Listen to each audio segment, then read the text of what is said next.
I'm welding on our front piece here. I have to stay busy or I end up overheating it because I'm not going to be patient enough. So that's why I always try to have more than one seam welding or multiple things going on at the same time if my brain can handle it. I'm trying to figure out an idea for a engine cover here. I kind of like some of this, but I think that it needs to roll down in the front here. Obviously I don't want it to just be flat like this. I do want to roll it down on the sides more. It needs a little more dimension in the front here. I don't mind the pulleys sitting here, it looks kind of cool,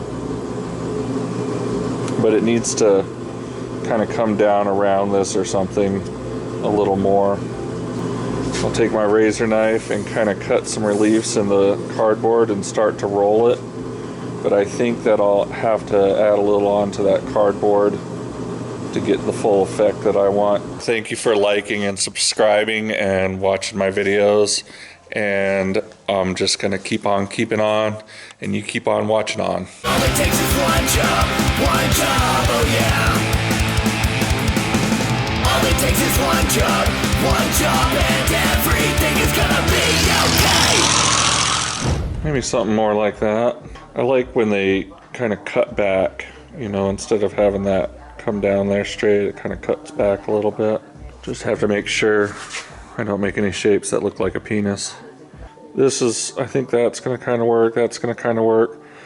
And I'm thinking what I can do in the middle here is do two big heavy bead rolls like we did in the thing. And so I'll have the two bead rolls there, and then maybe like a step roll, and then maybe do just the rolled lines in it. And then I don't know how I'd paint them.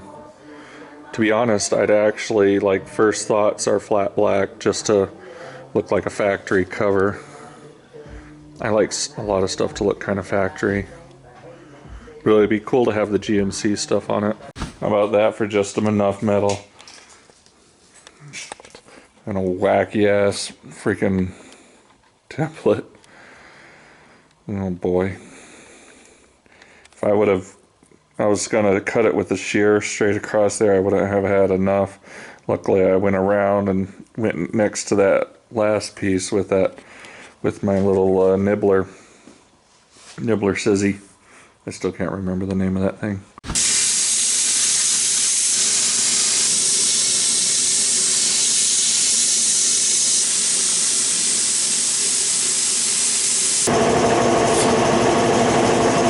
Look what I made, Mom.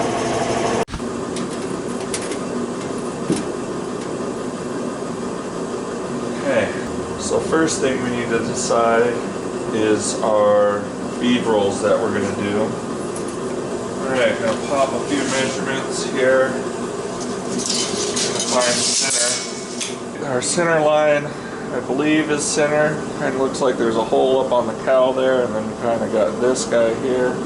Trying to come up with a design here. I think I want some sort of raised kind of feature in the middle.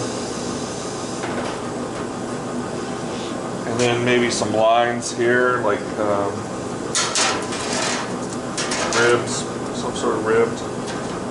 I think if that section was raised up and we did it in the same die that we did here, I think that would look good. It kind of gives it that motor look, intake look, even though this one doesn't have anything like that. Alright, I think that looks alright. Be able to put GMC there and pinstriping or something like that. Now I think if I just have some lines coming down the side there, I think that'll look good. I just have to decide if I have them come and go through the roll here or not, because when you bend that bead roll is not going to dig that at all. I added a few little eyebrows here just to add rigidity down here for when we bend it. And I still need to cut a slit here that I just erased by accident. But then I can start rolling these down, make it a little more three-dimensional. I think it'll be okay. Got my cut here and got my bends drawn out. I'd like them to have, you know, more of a graceful bend, a wider bend. And as everything you do, this could really mess it up if I bend this wrong. But just gotta try her out. These I want to bend down. You can see where when I bend this down, this might have to be cut down further. We'll just see what it does, what we can get away with.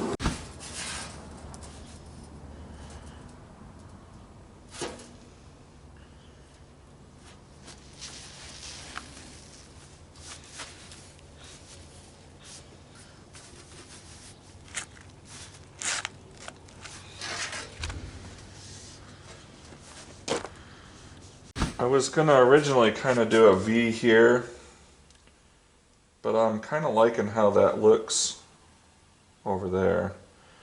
This one though, I'd like this to roll down, so I'm gonna cut this, and cut some reliefs in it so it'll roll and still have this radius, so kind of a compound curve coming around that side.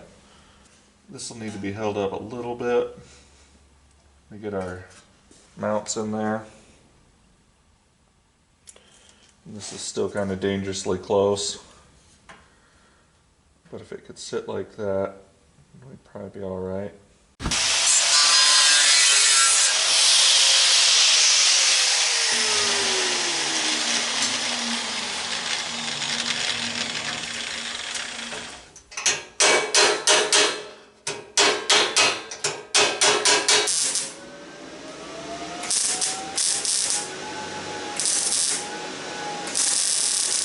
Alright, well, got her finished up here. Did a couple of mounts on here for the screws. Hold that down. Finished off our little anglies. And yeah, turned out pretty darn good if I don't say so myself. I mean, for an ugly old stinky Duramax shoved in a 58, I don't think you can ask for much more, you know. I'll put like a foam insulating stuff on the inside, bottom side of this piece. That'll help with the rattles and help this not get too hot. And then this one, it's, you know, kind of keeping the radiator in place right now. I still might do some bolts that hold that, or maybe just like a rubber piece underneath this that kind of just cushions and holds that radiator. But yeah, and then our secret airbox headlight latch handles right here. So I need to either come up through this, which I don't think I'd like. I think I'm gonna do like a cable or something that comes into this piece that you can pull out right here, and that'll open up the headlight to access that air filter. But I think we're okay, you know. I think it'll work. I like it, if I don't say so myself. But pretty cool. Thank you for liking and subscribing, and I'll see you on the next video. All it takes is one job, oh yeah. All it takes is one job, and